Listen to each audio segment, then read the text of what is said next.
right, so we get this question a lot. How many reps? How many sets? So let's just break it down.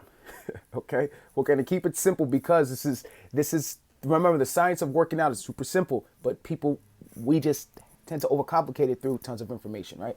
So how many sets? How many reps? There's a few things you should do. First off, you need all sets. All sets do matter in this situation.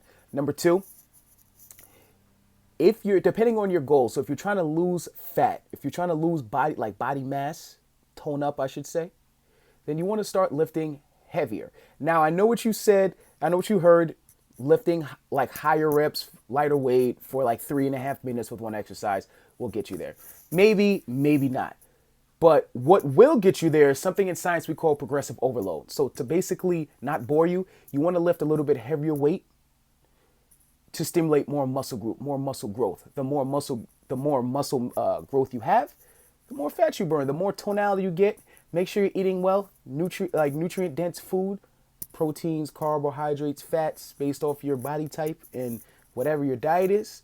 But you want to start lifting heavier sets, heavier reps. Then toward the end of the workouts, then next week or the following week, you can go lighter, body weight burnouts, whatever the case is. But you do need to put on that strength to see that tone and that defined look. So all sets matter, all reps matter. If you're trying to build strength, the scientific answer is 5 sets, 5 reps. If you're trying to build toning, like the tonality stuff, it's 3 sets, 12 to 15 reps.